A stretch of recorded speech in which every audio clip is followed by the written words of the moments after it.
Hello, welcome to another instructional video. Let us go over the survey databases that are available for our use in SOC 232.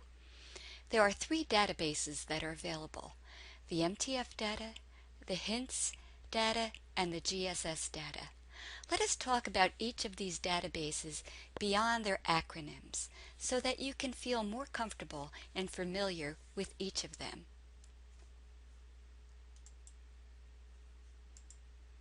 The Monitoring the Futures data, otherwise known as MTF, is a survey of the behaviors, attitudes, and values of American secondary school students, college students, and young adults. The sampling design is one in which each year a total of approximately 50,000 8th, 10th, 12th grade students are surveyed. Schools are selected to represent demographic trends in the U.S. The typical response rate is a possible 100% insofar as those students who are selected are required to take the survey. The data is collected through the National Institute on Drug Abuse. Feel free to go to the following web page to find out a bit more about the Monitoring the Future survey data.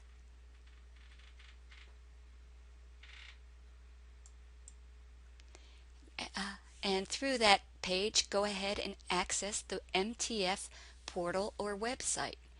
Click on the link to learn more about the Monitoring the Futures data with regard to the publications, tables and figures, reporting on various trends that have been identified through this survey of young people, and a little bit more about the purpose and design of the MTF data. And also find out a little bit more about some of the principal investigators that are involved in this massive data collection effort pretty much each year since 2003. MTF is one of the three major national surveys that measure drug and substance abuse among youth. And again, in terms of the portal or website, it's http://www.monitoringthefuture.org to find out more. There's also the National Survey on Drug Use and Health through the following website. And then there's the Youth Risk Behavior Surveillance Survey, otherwise known as the YRBS data, that is collected through the Center for Disease Control. If you are interested in young people and the issues that they face and must negotiate, perhaps consider exploring these sites to learn more about other databases that you can use in the future for some of your upper division research classes, and if you decide to go on for your master's degree. In terms of the code book for the Monitoring the Futures data, that's available through our Blackboard site. And we're using a subset of the MTF data for 2008. When you're reviewing the data to decide on your survey questions and the variables that you might be analyzing, make note of the variable name or mnemonic, which is always in the upper left-hand corner of the page. In this case, the mnemonic is alcohol. And that's the abbreviated term that goes with the survey question on alcohol use. The specific question is, next we want to ask you about drinking alcoholic beverages, including beer, wine, liquor, and other beverages that contain alcohol. Have you ever had an alcoholic beverage to drink more than just a few sips? And young people could respond yes or no. If this is a question that's of interest to you, make sure to note the mnemonic, the survey question, and how it was measured, in this case on a yes-no scale. The other database that's available, a subset of which, is the HINTS data, otherwise referred to as the Health Information Network Trends Survey. This is a survey of how people find and use and understand health information.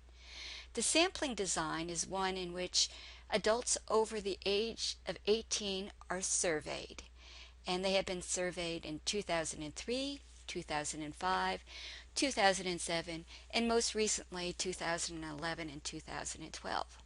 The method of data collection is referred to as CATI, or Computer Assisted Telephone Interview. And people are selected based on simple random digit dialing methods. The response rate for the HINTS data is anywhere from 25% to 30%.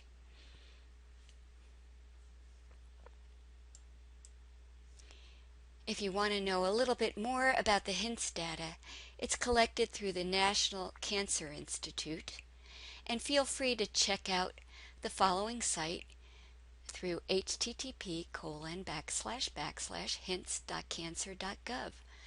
And here as well, you might consider in the future using the HINTS data for your upper division research classes and as you move on to complete a master's thesis.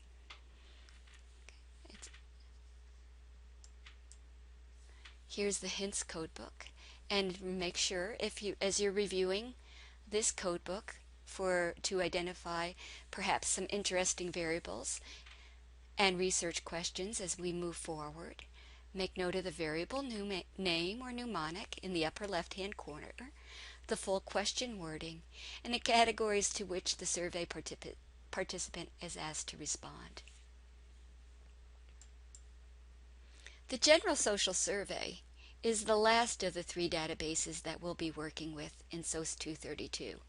It's a survey that has taken the pulse of the American public since 1972. And it's a database of American public opinion that has been gathered over the last 4 decades. The GSS is widely regarded as the single best source of data on social trends here in the U.S. The sampling design is one in which it's an in-home interview with somebody that has been trained through the National Opinion Research Council.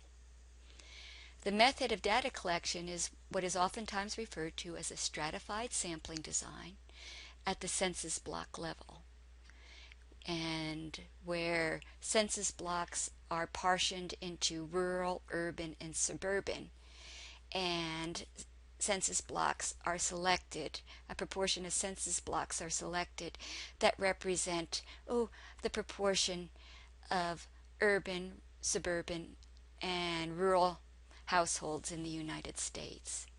And then after the census block is selected, then systematic methods are used to go to every 10th or 12th household or apartment within that block. The response rate for any given year of the GSS is typically around 70 to 80%. And I would encourage you to go ahead and review the GSS website to learn more about this database. Okay.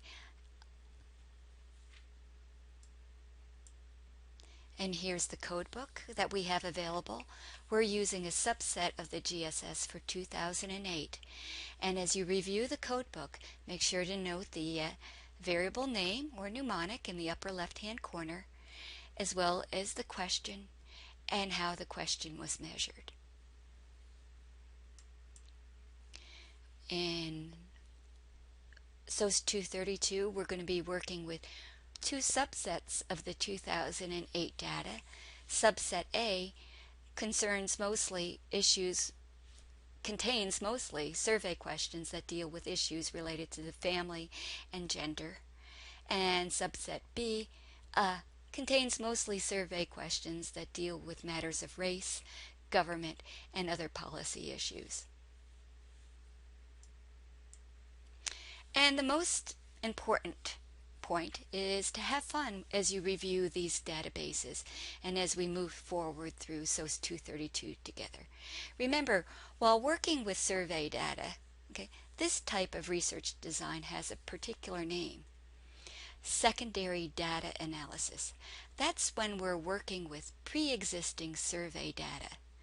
Note in the picture below, there it's a picture of university students who are actually manually logging in survey data that was collected on community residents after a big environmental disaster in Martin County in 2000 in 2000. Oh, and they surveyed residents and compiled survey responses into a database in SPSS and then had to analyze the data.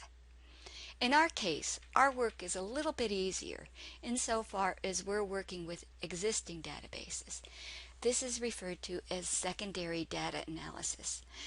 And if you need to develop a senior thesis, or honors thesis, or a master's thesis, sometimes this is the way to go in the future with regard to using existing government data that has been collected where there's been a lot of money funneled into the data collection efforts.